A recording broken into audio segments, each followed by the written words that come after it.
Welcome to Wake Forest. We're so excited that you're joining us for this particular program with the URECA Center.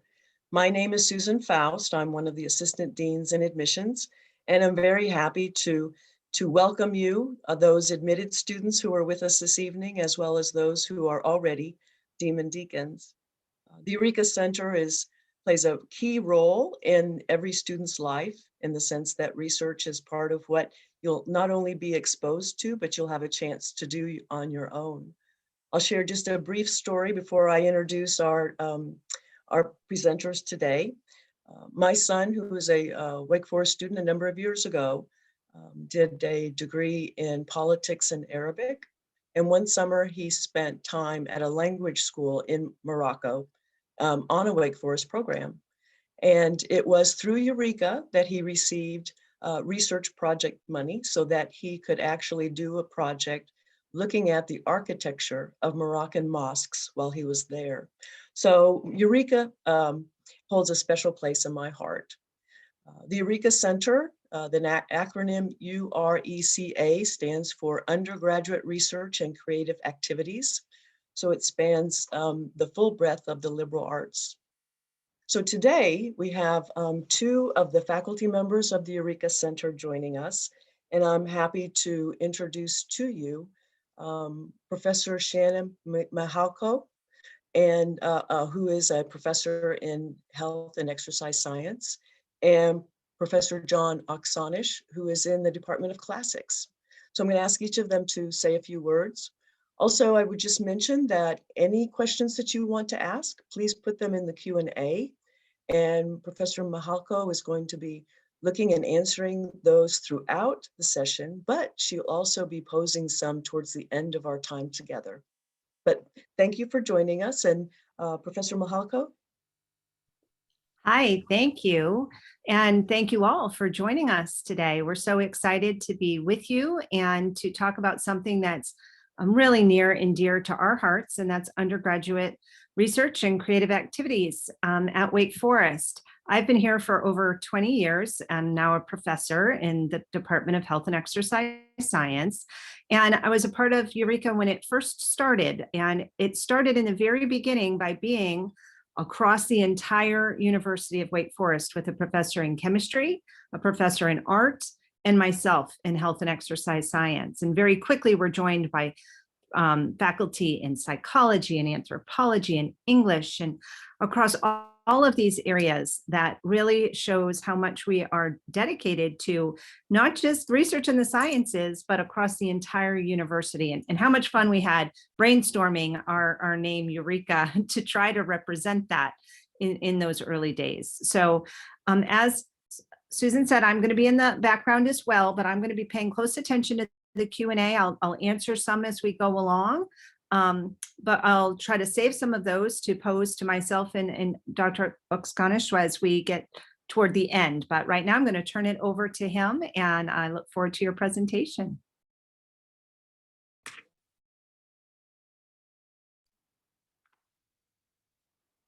Well, thank you very much.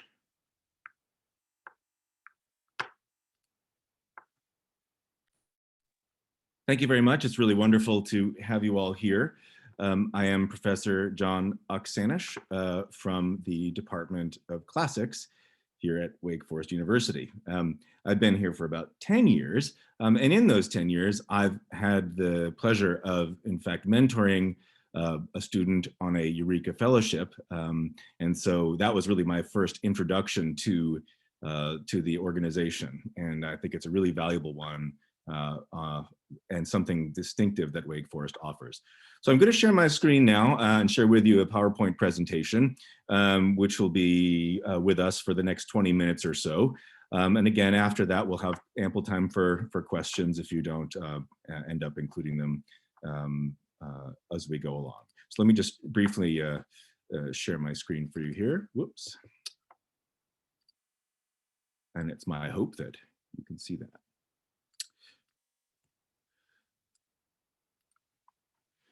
So as Professor Mihalko said, Wake Forest has, in fact, a relatively long history of collaborative faculty-student scholarship, even before the URECA Center itself began. But by 2008, there was clearly a need to establish something more formal and to support collaboration among faculty and undergraduate students. And we're talking particularly about undergraduate students here in their research and creative activity endeavors.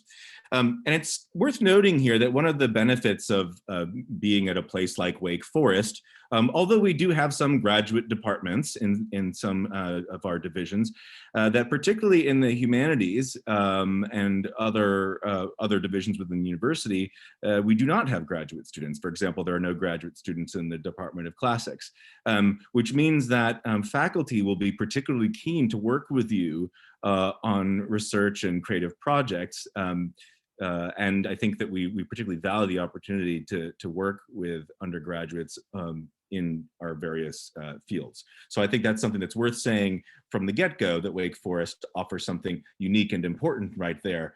And we're very proud to do so. So we have some core principles, both at Wake Forest and within URECA in particular. And those are in particular the notion of the liberal arts and the notion of scholarship. And as a classicist, I could give you all sorts of interesting etymological and cultural background to both of these terms, but I'll forgo doing so at the moment and instead focus on what they mean for us locally here. In the first instance, our commitment to the liberal arts means that we are committed to exploring a broad range of knowledge. And as much as that does involve sort of absorption of information and learning new skills, it also involves the creation of new knowledge through research and the creation of new artistic products through performances. But we like to keep that spirit of breadth of inquiry alive in the projects that we sponsor. As it happens, you know, some of the money that we've had has fostered some interdisciplinary work. So if you can think outside the narrow confines of your field, so much the better. At the same time, when we think about scholarship, we are also really we are often talking about deeper training in a chosen discipline. This is likely to be your chosen academic major, although we do fund projects many times where a student is, let's say, an anthropology major, but they have a research interest that's maybe sparked by a faculty member in another department. So when we think about training in a chosen discipline, it does not necessarily mean it is in your major, but one in which you have shown some interest and commitment. Now, these core principles are active in several domains. The most obvious that we tend to think of is, well, maybe almost hiding in plain sight, is in the classroom, which is to say, you know, in your work in the classroom, you're going to be both exploring a broad range of knowledge and the particularities of your, you know, of the class that you're in. So, for example, in a class that I'm teaching right now on the ancient poet Horace, right, we're learning about this poet in his context, learning about Roman literature, but we're also exploring more broadly the way those ideas interact with other areas of life.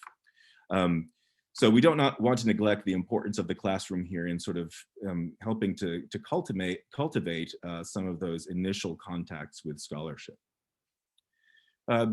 We also experience both of these in the community. So especially in the last several years, there's been a real impetus to bring sensitively the university into the community, and in particular to listen to the needs of the community and see ways in which their needs can be addressed, and simply that we can learn more about the community in which we live. There's been again sort of funding in particular that has ushered that change along, but it does represent, I think, an important mindset and an aspect of the pro humanitate motto, which you'll be hearing no doubt a great deal about in other sessions, if not already. And again, these core principles also appear and are perhaps most alive when we're working with other scholars, right? So when you as a student are working with other students in your own fields, and also when you're working with faculty. And to be honest, as faculty members, this is something that is important to us as well, right? We have our Wake Forest communities, but we also have our national and global communities of scholars. And we're happy that we can keep both of those alive, and as faculty can bring those larger communities to you. Again, to sort of recap a couple of the things that I mentioned in the last slide, but to flesh them out a little bit more. Again, in the classroom, you're going to have exposure to disciplinary questions and problems, right? So what are the particular kinds of questions that motivate a given field? And this is going to change really from generation to generation, year to year, and occasionally month to month when things move along. But most, disciplines have core principles that, in a sense, define who they are and the ways in which they see the world. So it's important in a sense to develop this kind of notional vocabulary of what your discipline thinks is important, what kinds of questions it asks, and how it asks them. And eventually through scholarship to engage in asking those questions and maybe even changing some of those questions and answers. Of course, this also involves learning discipline-specific skills, right? So not only what are the kinds of questions and even the kinds of methods, but what are the actual skills that are involved, the research skills that can be undertaken to answer them. In the community, I perhaps alluded kind of covertly to the notion of service learning, the notion that our students will then go out there into the community, will take an opportunity, for example, to work with local organizations and bring to that work the lens of their discipline and their general interest, as well as, for example, engaging in talks by experts that are aimed at a more general audience. And again, in the community, we can think of Winston-Salem, we can think of the Triad, we can think of North Carolina, but we can also think more broadly about that too.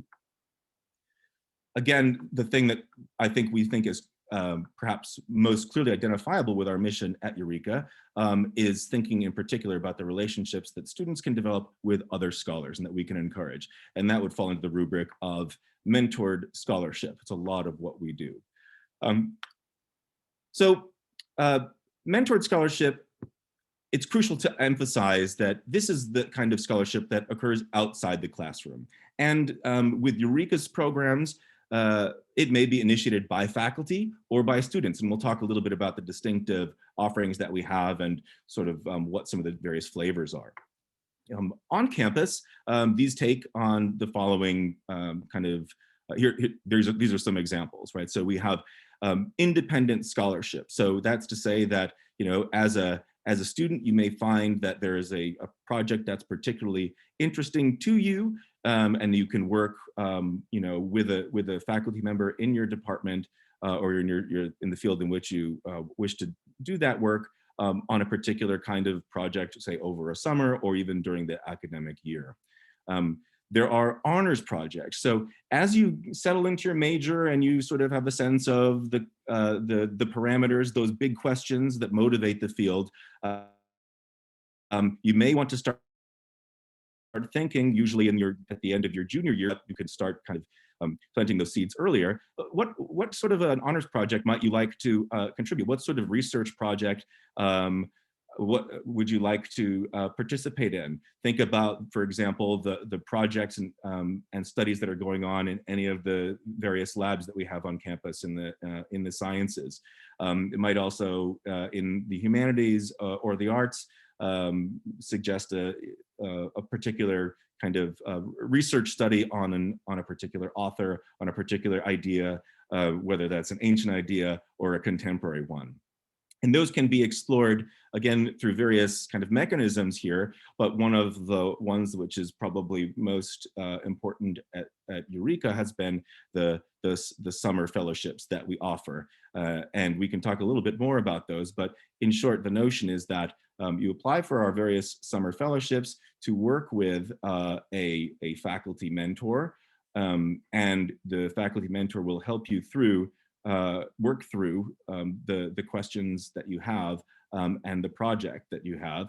with the hope of achieving a particular research outcome, or in the case of the arts, a creative outcome, a performance, let's say. There are opportunities off campus as well. There is, of course, our National Library of Congress. We have local and national archives, depending on the nature of your discipline. For those of you who are newish to the area, you may find yourself in Old Salem or one of the other Moravian settlements here.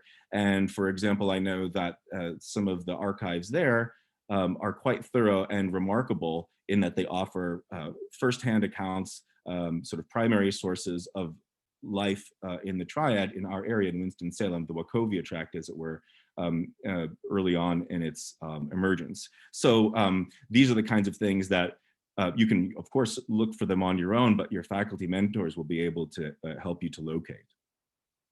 And finally, we are very much interested in bringing our research mentality abroad. One of the mechanisms we have in particular, we have access to are the Richter Fellowships, which typically involve globally oriented independent study. So again, there will be a faculty mentor and sponsor, but the research project is of the student's own design and creation.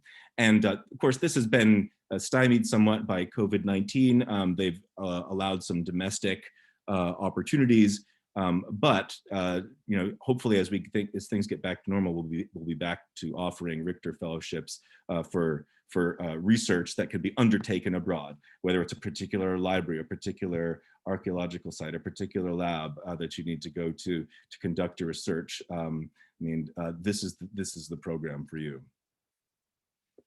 So one may ask, well, what are the benefits of mentored scholarship? Because, you know, in many ways, it does actually represent rather a lot of work.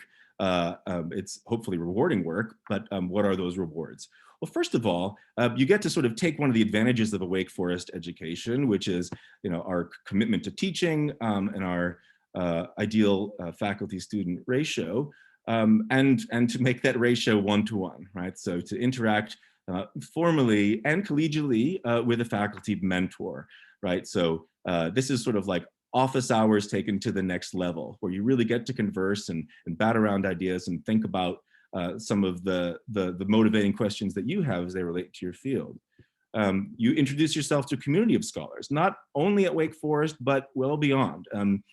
We'll see that there are some programs in North Carolina that connect students with other student researchers, but also in the given disciplines, right? There are conferences at the disciplinary level where you can meet other undergraduates who are interested in similar things. Maybe you're all going to go to graduate school together, or maybe this is just a stop on the way for you, but it is wonderful to exchange ideas with your peers and to feel like you're part, as you legitimately are, of a larger conversation.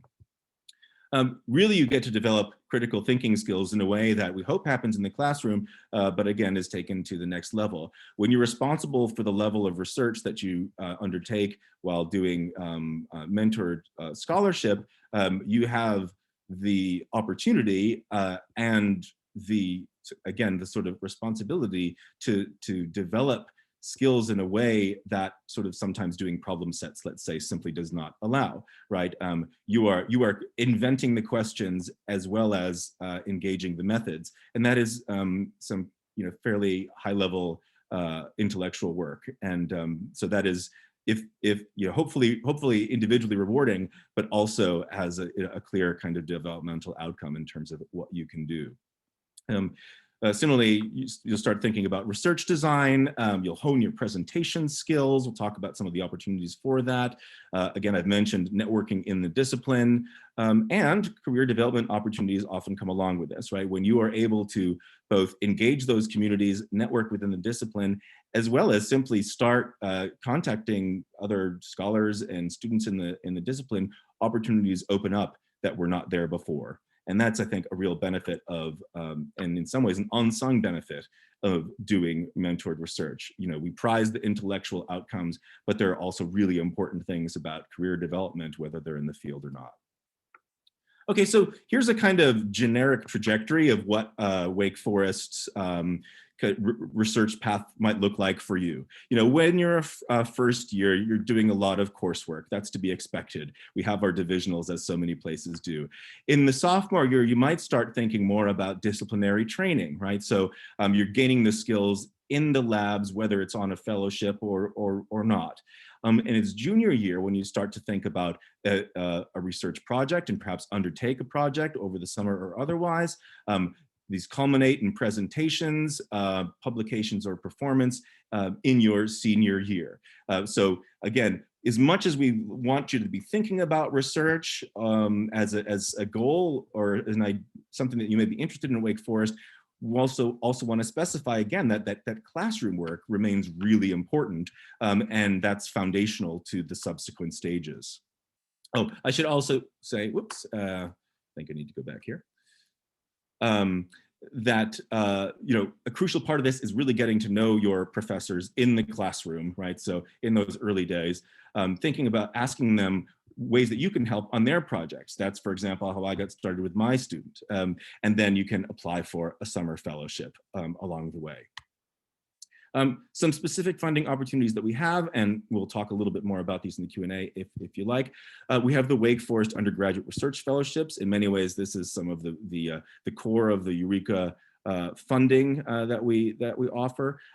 So every summer, students are able to stay on campus to apply for a fellowship, in which they work with a professor on a research project. Housing is provided as a part of this competitive fellowship. We just very recently kind of went through our last round. So it provides a nice experience for you to both do that work and stay focused on that work without the kind of hubbub of the rest of the academic year going on. There are the aforementioned Richter Fellowships, right, which can offer up to $6,000 individually for globally oriented research projects. There's the ACC Intercollegiate Academic Initiatives.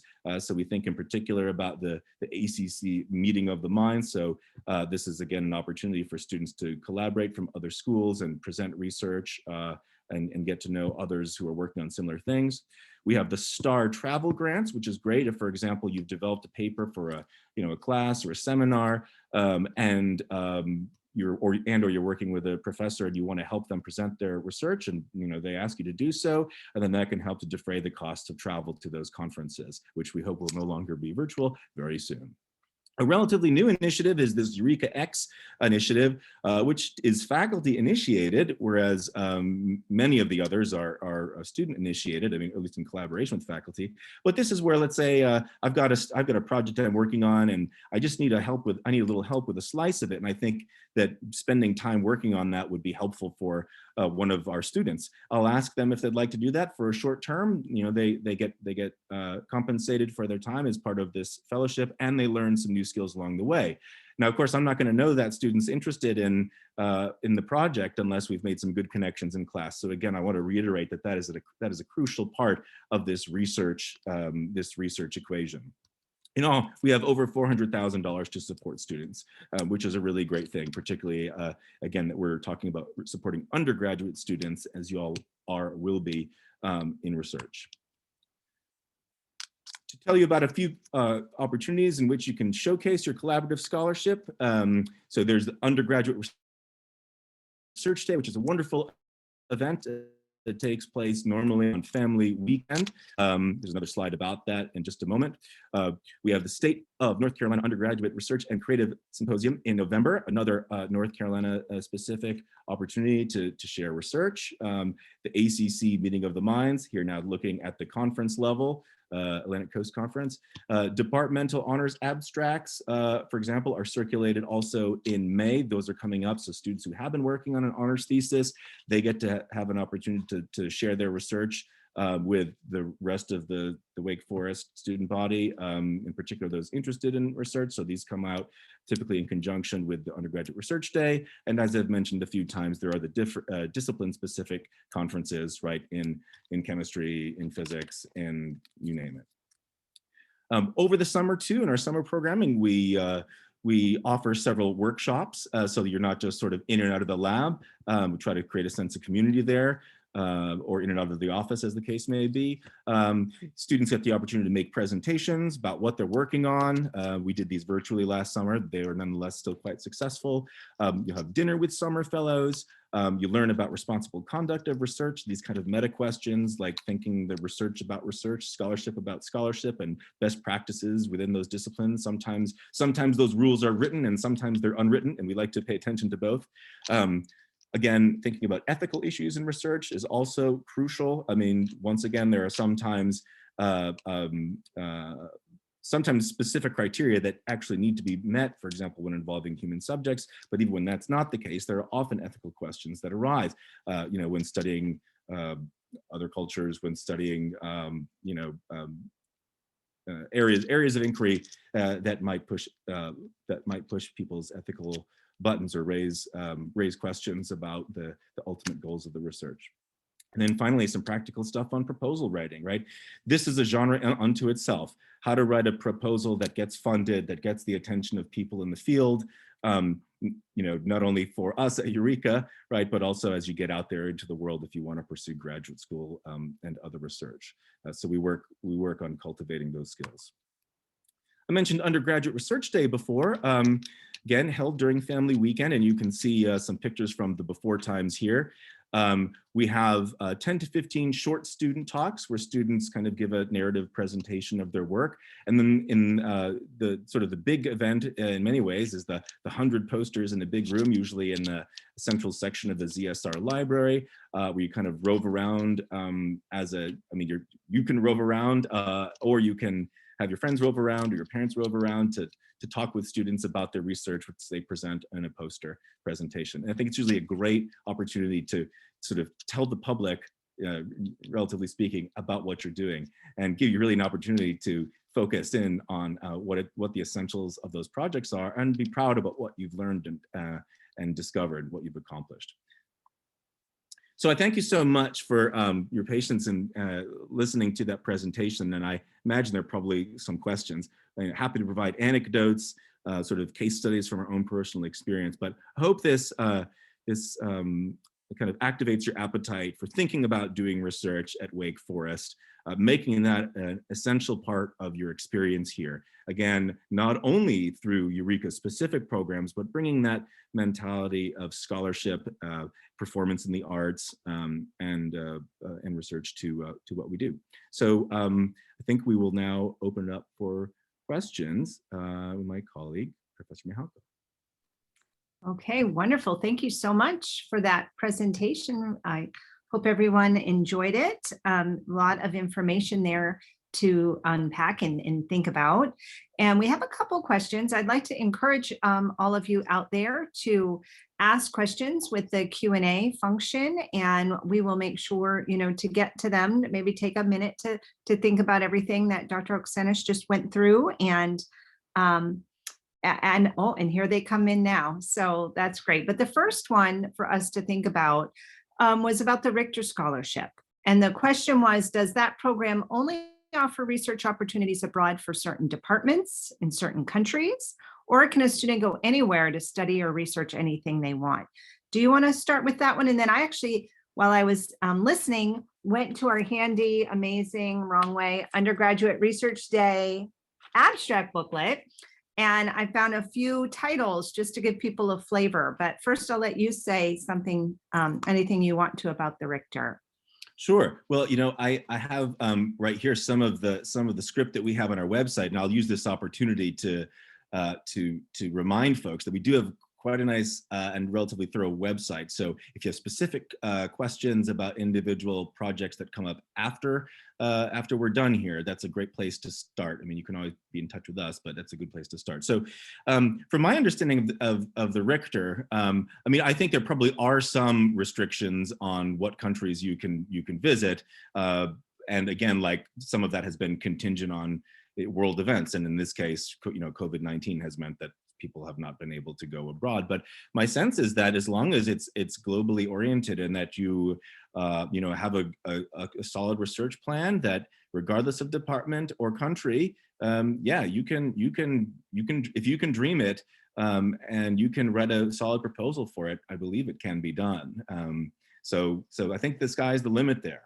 That is absolutely right. And, I've learned over the years that the Richter Foundation that funds these projects for both undergraduate and graduate students, but of course, today we're talking about undergraduate students, they really encourage students to pursue what they think has the promise of being a life-changing project, and they mean it. They want to see how did that transformation happen over the course of the summer, and it does require a faculty mentor, but it's not the same type of mentored scholarship that you were talking about as if you were on campus working with someone, but they will still help you flesh out that idea, make sure you have investigated where you can go, but it absolutely doesn't have to be with a broad type of program in another country. It's really you going to do that project on your own. Although sometimes a faculty member or mentor for you might know somebody in a certain country that they can, get you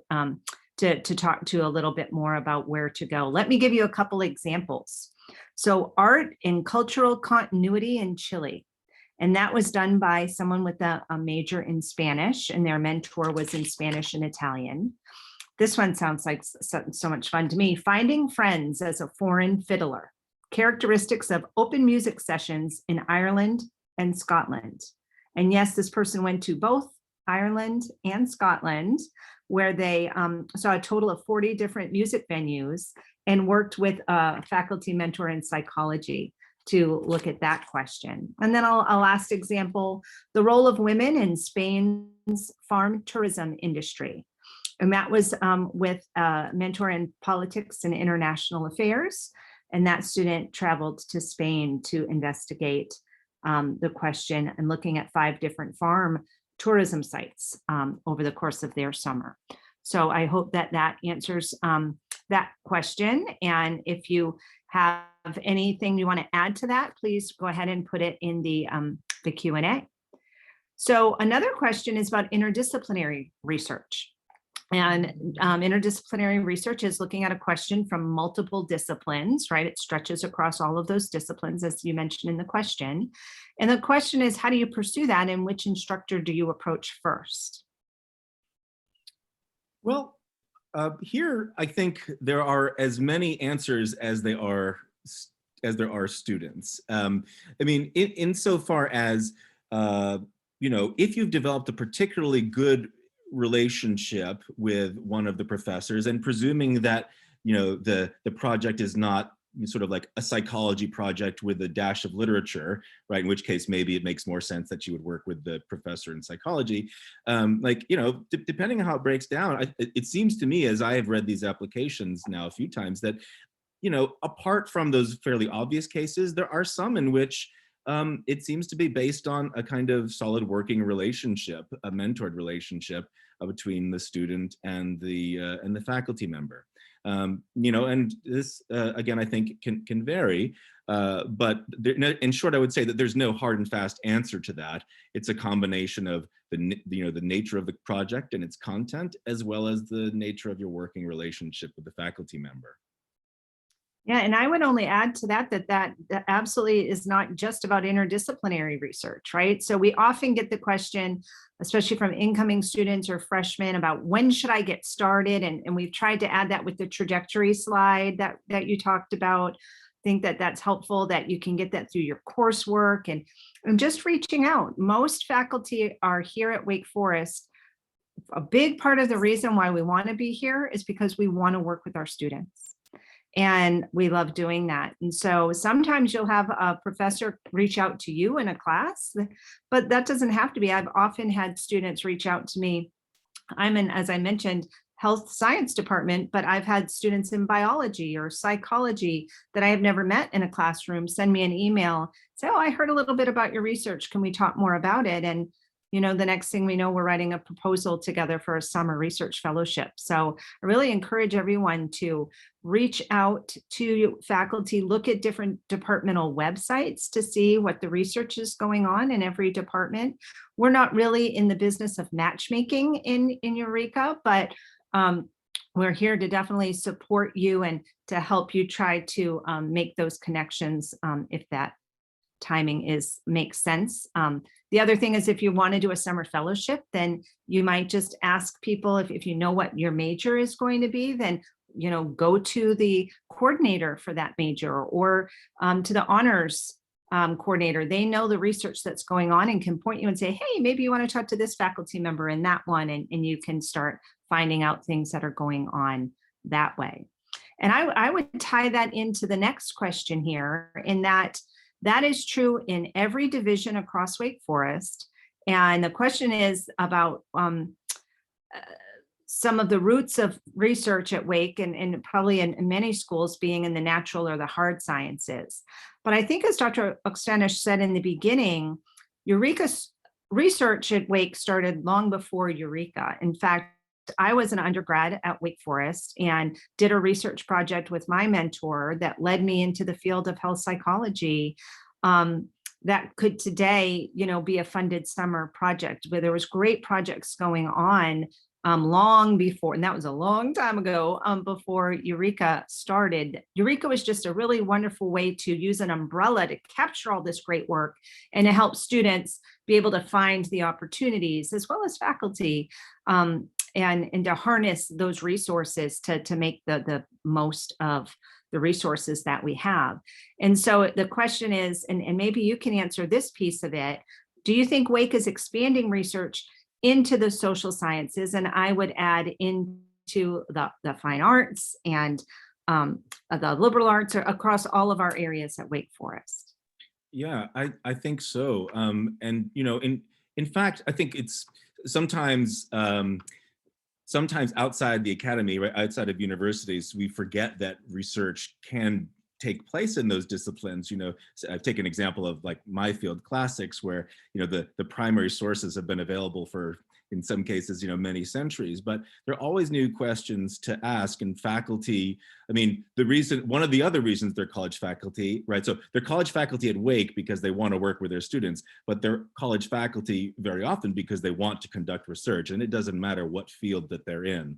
And so, I would say that Wake is expanding into those areas if they haven't been traditionally represented there. And I think if you look at like the faculty profiles for any given department, you're going to see that people are coming in from very strong research backgrounds, no matter what that is.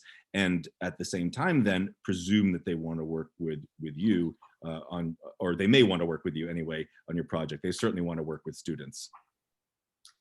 And I think one example of how URECA has kind of tried to listen and morph, with the times, has been doing our typical summer research fellowship is the 10-week fellowship that works really well with the sciences and the social sciences. I'm really a health psychologist, so I consider myself kind of a hybrid between the social sciences and the health sciences. But we also, in response to students working perhaps with somebody in theater or in art or in English, that their projects make more sense. Maybe they're going together to an archive, or they're going to a theater in New York City, to be shorter. So we have 5-week opportunities in the summer, as mentioned, for those who are in those disciplines where that just fits better. So I think that you'll find that the support from faculty and from URECA is across all areas in the university. And when we don't have the specialty perhaps that you're looking for, another question is about, what if someone's interested in a research area that we might not have the faculty member for, or the specific piece of the question? Does Wake Forest help facilitate perhaps a summer opportunity elsewhere? And do you have any examples of that you know of? I can't think of any precisely. What I can say is that, in my department, for example, there have been times when a student, let's say, has wanted to work on a particular slice of the discipline, and we don't have a specialist in that. But we have people who are competent enough to sort of at least get a research project like that going off the ground, and to make contacts outside the university with scholars elsewhere. Again, sort of tapping into this notion of a professional network, and say, okay, I've got this student who's working on this.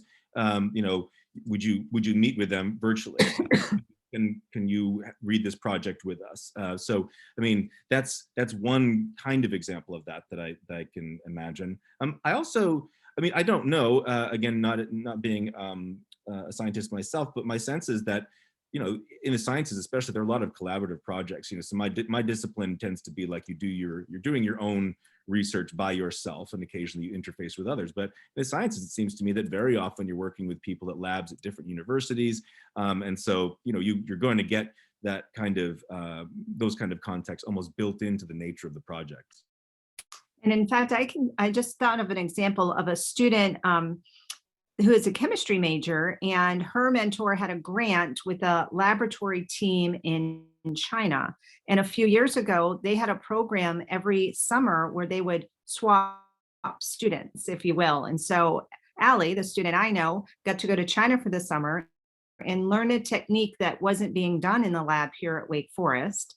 And the student there got to come here with different equipment than they had access to and learn other, you know, in that case, it was laboratory techniques. And so it was going somewhere. And then that led her to be able to have multiple experiences when she's now getting her PhD in a branch of chemistry at NC State. That was, I think, because she was able to, you know, really from a grant funded between those two, our university and that university together, gave her experiences beyond her own laboratory right here. So I do think we definitely support that. We, in the summer, in our summer fellowship program, our summer fellows who are Wake Forest students, we also connect them to people, students who are visiting Wake Forest for the summer from other universities, working in different programs, whether it be through our medical school, through the engineering school, Wake Downtown. We bring those students together for different social events or the training events that you reviewed. So they also get the opportunity to meet students from other universities as well. Okay, I hope that helped with that question. Again, if we're not fully answering a question, put another one back in the chat. So one was about a couple together, and I think I can take this one. Are there any specific research programs you recommend for a student whose intentions are medical school? And at the risk of putting in a plug for my department, I would definitely say to reach out to somebody in health and exercise science. And that's where a lot of our programs are with human populations, and we do randomized clinical trials that are funded by the National Institute of Health. So it's a great place to start. And we also know programs if you wanted to do more at the cellular molecular biology level in those sciences as well. But, you know, medical schools don't just care about the sciences, they care about all the other things. And that's why students from Wake Forest are so successful going into medical school, because they have this liberal arts background. And I have had students come back from their medical school interviews who have done an honors project. And I also just pulled out our honors abstract research booklet here that I could maybe read a couple examples from that are not all medical school sounding, but that they come back and say, all they wanted to talk to me about was my research experience. And isn't that funny? Because this one might sound like it, long-term efficacy of converting nitrate in beetroot juice to plasma nitrate. So that's in my department. And sure, that sounds like something that a medical school student might be wanting to be interested in and can talk about. But here, right next to that one, in looking through here, this was a student who was very interested in communication and went on to medical school thinking about this and looked at Life in a Leotard, examining the dark side of women in gymnastics. So, you know, and that was in the communications department. Or teacher perception of student competence based on accent in psychology. That was another honors project. And many of these students, I don't remember, of course, exactly which ones went on to medical school or not, but it doesn't all have to sound like the effects of the healthy living partnerships to prevent diabetes in individuals with pre-diabetes. That certainly sounds like it's in that area, but any of these would give students the opportunity to go. And they'll come back and they'll say they wanted to talk about it because it really set me apart. They said no one else had that kind of research experience that they talked to that day during their interview, whether that's for medical school, grad school, or other opportunities. I think you'll find the relationships that you build with your mentors here really sets us apart, because it's something that can be maybe the summer over a start, but that often turns into a year or 2 years of working on a project together. And that gives you a whole lot to talk about and be excited about. So that was a couple questions then in terms of examples of different research, and I could go on and on, but that these titles are also on our website for the past couple of years, the titles and authors for projects for Undergraduate Research Day and honors. You can find those on the URECA website. How about this one for you? How has the COVID pandemic impacted research at Wake? And can I expect to have full access to facilities and interaction with students and faculty on campus at Wake? Well, I suppose the answer to this question will have depended on precisely when it's being asked, but in short, last summer, our summer fellows, they were able to undertake their research projects. Many of them did so remotely. This is not what we hope to be the normal case. We intend that, for example, this summer that we'll have students working here in person. As you may know, we've been offering in-person classes, this year, and so research activities. Once we really kind of got back to campus in the fall, we started to normalize operations in that way with the appropriate measures and masking and all that stuff. And with vaccines now, it looks like we're really headed on something like back to normal. So in that respect, I think you can expect, maybe some occasional bumps in the fall, but for research, I think you won't see much of an impact unless it involves international travel, because that's, I think, where things are really out of our control still. But as far as getting the work done, going to labs, going to office hours, people have managed to do it. And it's actually been remarkable. Just to add very quickly that even in this last spring, when we had to sort of suddenly leave in the middle of spring semester, projects went on using existing research. So they couldn't be in the lab anymore, but they were able to, for example, use the data they'd already collected or change the project slightly and come up with new questions and answers. But I think, as we look forward, I think we can hope very reasonably for something approaching kind of normal operations in that way. Yeah, we're really starting to see those policies and procedures, even for our work with human populations. And for us, it's a lot of older adults with chronic disease. This summer, we are allowed to, and it's not just Wake Forest, it's, of course, we're listening to the CDC and the guidance, and we have such a close affiliation with the medical school that we get a lot of our expert guidance from them. But our graduate students started in the beginning of this semester, and just in maybe February, to be able to come back into our clinical research center. And just then, to be honest, our human subjects were willing to come back in and feel comfortable themselves. But now our undergraduates are being certified to come back in, and definitely will be this summer. So I think you're right. I think we're really getting there, and we've learned a lot. So we know how to pivot. And if we need to, we hopefully won't need to. I think that through the summer and through the fall, we could start to really feel like we're back in full stride. The next and maybe the last question, this is the last question that I see right now, is a bit specific, but about research opportunities. As I mentioned in medicine, this one's asking about opportunities in politics or for pre-law students. Well, I can't say that I have any experience in having worked with a politics or pre-law student in particular on a research project, but this is one of those questions where I can offer something that's maybe analogous, and then also invite you, when you get to campus, to really start developing those relationships with faculty members, even in your kind of 100 level introduction courses. So what I can say is that I led a project or mentored a project, I should say, mentored a student, which ended up leading to a kind of study of John Adams' political thought as it related to the political thought of the ancient Roman orator and kind of political theorist Cicero, and how those two things aligned. And so not politics perhaps in the sort of normal sense, but nonetheless, it was a question that this student had. about a political, it was a political question at its core.